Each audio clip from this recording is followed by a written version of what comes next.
Merhaba, bu videoda Madagaskar palmiyesi denilen Pachypodium lamarei hakkında bilgiler vermek istiyorum. Buna Pachypodium gibi farklı telaffuzlar var yurt dışında. Çoğunlukla Madagaskar palmiyesi diye biliniyor. Bu bir palmiye değil aslında ama palmiyeye benzediği için, palmiye gibi böyle yaprakları olduğu için palmiye denmiş. Bu bitkiye ben birkaç senedir bakıyorum. Elimde gördüğünüz gibi birden fazla var. Farklı boylarda. En büyüğü bu 80 santim, 1 metreye yaklaştı. Diğerleri çeşitli boylarda. Bunun haricinde birkaç tane daha var. Onları getirmedim. Ben bunu ilk aldığımda İnternette Madagaskar palmiyesi hakkında bilgi aradığımda Türkçe kaynak hiç yoktu. Yurt dışı kaynaklarda bile hiçbir şey, yani hemen hemen hiçbir bilgi bulamıyordum. Ben bu birkaç yılın getirdiği tecrübeyle, yani sıfırdan küçücük alıp şu boylara getirdim kaç tanesini. Buradaki tecrübemi paylaşmak istiyorum.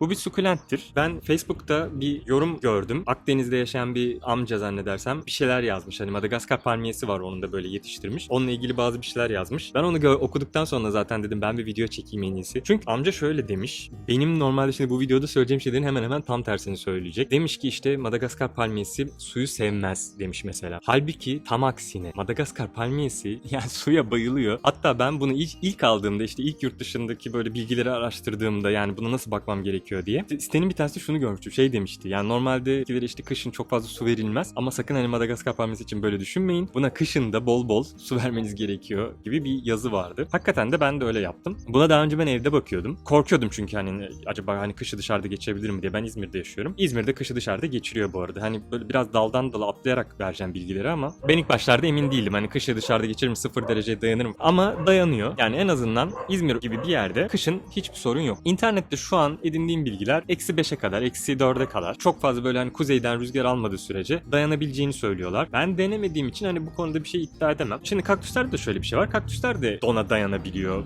çeşitli durumlara göre ama nedir? Çok fazla rüzgar alıyordur. Onun etkisi farklı olur. O zaman hafif bir don hasarı olabilir. O yüzden koşullar da etkili. Bunda da hafif don hasarı tepeden oluyor. Yani sütün kaktüsler gibi aynı. Ama yurt dışında yine şöyle bir şey okudum. Tepeden ufak don hasarları olduğu zaman dallanıyormuş. Ben görmedim de denemedim de don olmadığı için. Suyu sever konusuna gelelim. Bu müthiş bir şekilde kök atar. Şimdi bazı bitkilerin kök sistemi çok gelişmiş oluyor. Bunun da öyle. Çünkü o kök sistemi aslında şununla alakalı. Eğer bir kaktüsün ya da işte sukulentin yetişkin hali çok büyükse onun kök sistemi de zaten ona oranlı olarak güçlü oluyor. Şimdi bunun da yetişkin hali çok büyük. Bu kocaman ağaç oluyor. Zannedersem 10 metreye yakın büyüyebilen bir bitki bu. Bu aslında bir ağaç olduğu için kök sistemi de ona göre çok gelişkin bir kök sistemi var. Bunu siz bir saksıya ektiğinizde çok hızlı bir şekilde hemen o saksıyı tamamen kök sarar. Her yerine sarar. Hiç boşluk bırakmaz. Ben çok çeşitli saksılar kullandım. Eminim bunların hepsinin içi şu an ağzına kadar kök dolu. Hatta şunu az evvel işte video için kaldırdığımda baktım altındaki delikten kök çıkarmış. Kökler saksıya sığmaz, yani o şekilde sarar. Sağlıklıysa. Kök sistemi iyi olan bitki de suyu çok iyi tolere eder. Yani böyle bir durum var. Bu bütün kaktüsler için de geçerli. Sağlam bir kök sistemi olan bitkiye sulamayla öldürmeniz biraz zor oluyor. Genelde böyle kök sistemi zayıf olan, biraz daha böyle hassas bitkiler sulamayla daha kolay ölebiliyor. Ama şunu da söylemem lazım mutlaka arada. Toprak çok önemli. Toprağın drenajı, toprağın havadarlığı, köklerin içeride sıkışmayacağı, köklerin içeride hava alabileceği, oksijen alabileceği bir toprağınız olmak zorunda. Bu sadece Madagaskar palmiyesi için değil. Bu kaktüsler için, diğer sukulentler için de geçerli. Toprak sağlığı, toprak kalitesi önemlidir. Toprağın drenajlı olması önemlidir. Ben burada çok sulayın diyorum ama toprağınız kötüyse, drenajsızsa ve içinde köklerin hava alabileceği bir durum yoksa, kökler içeride sıkışıyorsa bu sağlıksız bir durumdur. İlla sorun yaşarsınız demiyorum. Sorun yaşama ihtimaliniz yüksek olur. Bu sadece bu bitki için değil, bütün bitkiler için, bütün kaktüsler için hiçbir zaman unutulmaması gereken bir faktör. Sularken her yerine, yani saksının böyle bir yerine falan değil, her yerine doyurucu bir şekilde, ya imkanı varsa altından akacak kadar dolu dolu sulamanız lazım. Yazın ben bunları hep güneşin altına bırakıyorum. Cayır cayır İzmir'in o 40 derecelik, 45 derecelik, benim evim bir de güney cephe. Tüm gün güneşin altında kalıyor. Muhtemelen bu Madagaskar'da da buna benzer bir ortamda yaşıyor diye düşünüyorum. O yüzden ben yani hiç acımadan güneşin altına bırakıyorum. Ama mesela az evvel söyledim, o Facebook'taki amca da tam tersini söylemiş mesela. Demiş ki işte güneşin altında bırakmayın. Ya şimdi böyle farklı yorumlar oluyor. Hemen her konuda. Şimdi bu kaktüsle ilgili sadece benim videolarımı izlemeyeceksiniz. Başka videolar da izleyeceksiniz. Başka yorumlar da okuyacaksınız. Hep böyle çelişkili şeyler duyacaksınız. Ben o yüzden genelde videolarımda hep bir şeyi böyle tavsiye niteliğinde ya da biraz da işte işin usulünü anlatıp, yani tekniğini anlatıp geri kalan kararı size bırakırım. Mesela gene Facebook'taki okuduğum yorumdan bir örnek vereyim. Orada amca Madagaskar palmiyesi çok yavaş büyür demiş. Halbuki yani gördüğünüz gibi şu, yani 1 metreye yakın boyu var. Bu 2 senede bu hale geldi. beri. 2 sene önce şöyle bir şeydi. Yani bir karış bile değildi. 10-15 santim yavruydu. Peki neden böyle oluyor? Yani neden biri diyor ki benim Madagaskar palmiyesi yavaş büyüyor derken ben burada hızlı büyüyor diyorum. İşte o farklar bakımdaki o farklardan kaynaklanıyor. Yavaş büyüyor diyen amca suyu az veriyormuş. Halbuki bitkinin fotosentez yapıp gelişebilmesi için suyunu bol alması lazım ki çok sıcağı seviyor belki. İşte ben güneşe koyuyorum. Amca büyük ihtimalle bu güneşe koymuyor, koruyor. Bu tarz ufak tefek farklardan dolayı onun bitkisi belki benim bitkimin 2 senede büyüdüğü, 2 senede 1 metreye gelen Madagaskar palmiyem belki onda 5 senede o boyutlara gelecek. Böyle olunca da biri diyecek ki işte Madagaskar palmiyesi yavaş büyüyen bir bitki. Halbuki hayır. Bakım sizin bir şeyi yapmanız illa onun doğru ya da yanlış olması değil ama etkiyi değiştiriyorsunuz. Kaktüs bakımında ya sukulent bakımında böyle bir durum var. Yani illa ben kaktüsle ilgili bunu çok duyuyorum zaten. İşte diyorlar ki yani kaktüsler suyu sevmez ama senin kaktüsünün 5 senede atacağı boyu başkasının kaktüsü mesela 1 senede o 2 senede o boya geliyor. Kimsenin tecrübesini göz ardı edemeyiz. 10 sene bakanın da tecrübesini, 5 sene bakanın da tecrübesini göz ardı edemeyiz ama bazı böyle ufak işte teknikle ilgili bazı şeyler kaçırılınca onun sonucu ona göre oluyor. Mesela benim de bütün palmiyelerim aynı hızda büyümüyor. İçlerinde en yavaş büyüyen bu. Bunda da şundan dolayı bir kere boyuna göre çok büyük bir saksı kullandım ve burada da içindeki toprak biraz da niteliksiz bahçe toprağı. İçinde çok fazla ponza falan da yok. Yani drenajı kötü. Hani benim size önerdiğim şeylerin hiçbiri bu toprakta yok. Çok kötü. Çok fazla havadar olmayan bir toprak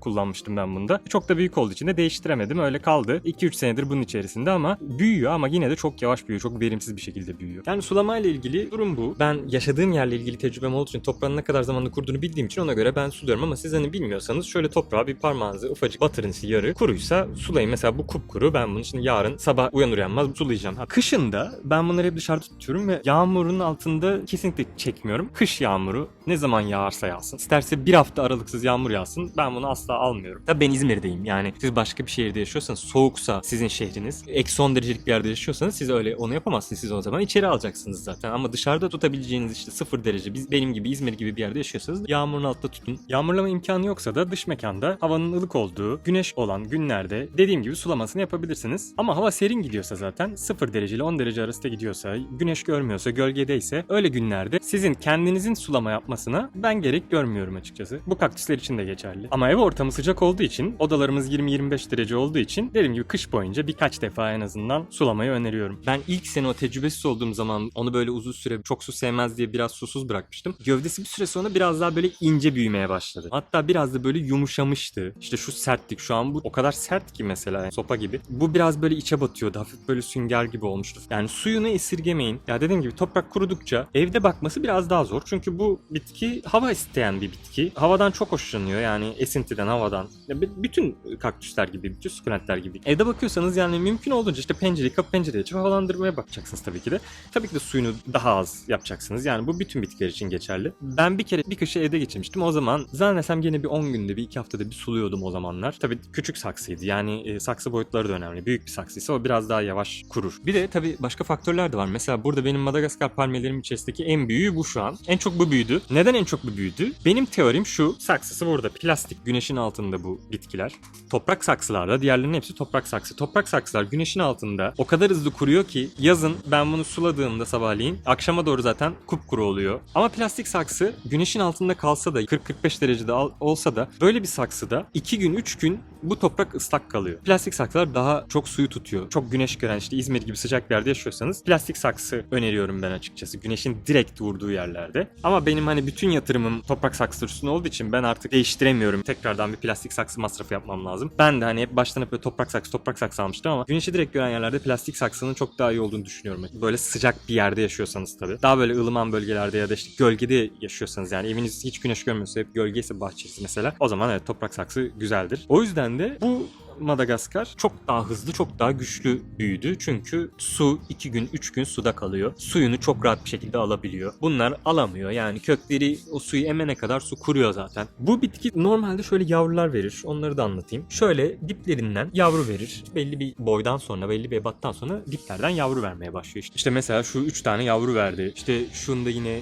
büyük bir yavru verdi. Bunun da bu tamamen yavrusunu büyütmeye başladı. Çok büyük bir yavrusu var bunun yanında. Yani böyle dipten yavru vererek çoğalıyor. Ama bu bitki aşağı yukarı 1 metreden sonra, boyu 1 metreye geçtikten sonra yukarıdan da dallanmaya başlıyor. Zaten Bitkinin modeli yani formu bu. Genel formu bu. 1 metreden sonra 2 dal oluyor, 3 dal oluyor. Yukarıda gittikçe dallanıyor. Bunun çoğaltmasını da bu şekilde yapıyorsunuz. Yani bu yavruyu buradan kesip işte iki tarafını da kuruttuktan sonra bir toprağa dikerek bunu yavru olarak büyütebilirsiniz. Ama yine yurt dışında gördüm. Ben denemedim. Normal kaktüsler gibi böyle bir bıçakla ya da işte testereyle bilmiyorum. Bunu böyle keserek çoğaltılabiliyormuş. Aynı kaktüs gibi. Buradan kesiyorlar. Kestikleri yerden 3-4 tane yeniden büyümeye başlıyor. Kesilen üst tarafı da yine ayrı şekilde köklendirebiliyorlar. 3-5 parçaya da kesiyorlar. Gördüm yani. Bir kişide gördüm. 1 metrelik bir Madagaskar palmiyesini 4-5 parçaya bölmüş. Aşağı yukarı işte bir karış 20 santimlik parçalara bölmüş. Onları ayrı ayrı çoğaltacak. Bununla ilgili söylemem gereken bir diğer şey de yapraklar. Çünkü bana da böyle sosyal medyadan bu yaprak konusu soruluyor. Çünkü yaprak formları sürekli değişiyor. Yapraklar dökülüyor arada sırada, lekeleniyor. İnsanlar da korkuyor şimdi bu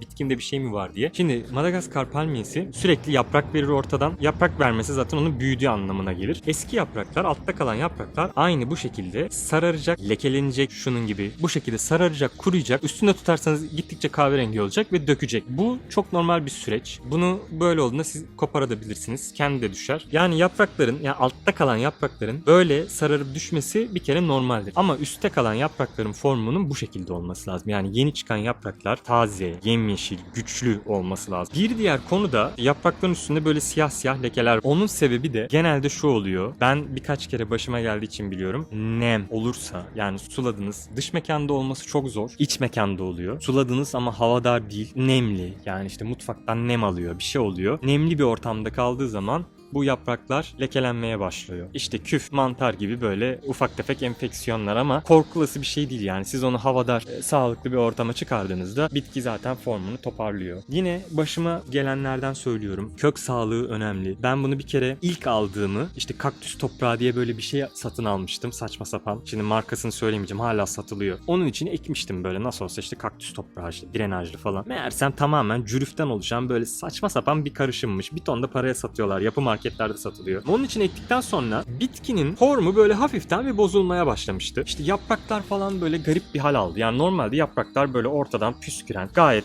güzel, düzenli, formu çok güzel bir bitkidir bu. Ya bir sorun oldu belli zaten yapraklardan. Yani yaprak formu böyle çok düzgün, çok güzel, çok estetik formu vardır. Bu genel yaprak formunda görebildiğiniz bir bozulma varsa o zaman bir sıkıntısı vardır. Yapraklarının o yamukluklarından onu fark edersiniz zaten ki çok ender olacak bir şey. Zaten yaprakla ilgili gene şunu söyleyeyim. Kışın dinlenme döneminde tüm yapraklarını dökebiliyor. Yani bu tamamen böyle hiçbir yaprağı olmadan sopa gibi kalabiliyor ama bu çok kısa sürer. Bitki tekrar yaprak vermeye başlar. Bir de saksı seçimiyle ilgili söyleyeyim. Yaprak genişliği kadar bir saksı olursa bence iyi olur. Yani özetlemek gerekirse bu bitki çok güneş ister. Çok sıcak. Sıcağı çok seviyor. Çok güneş ister. Suyu çok sever. Köklerini çok rahat atabileceği büyük bir yani o büyüklükte bir saksı yani en azından yeterli büyüklükte bir saksı ister. Bu koşulları sağlarsanız bitkiniz çok daha hızlı, çok daha verimli büyüyecektir. Mümkün olduğunca bu koşulları en fazla şekilde sağlamaya çalışın. Yani herkesin yaşadığı yer farklı. İç mekanda tabii bunlar çok daha zor. Ne kadar buna imkan varsa iç mekanda. Sulamayı da yine ona orantılı. Yani iç mekanda tabii ki de bir miktar daha kontrollü bir sulama olması gerekiyor. İzlediğiniz için teşekkür ediyorum. Görüşmek üzere.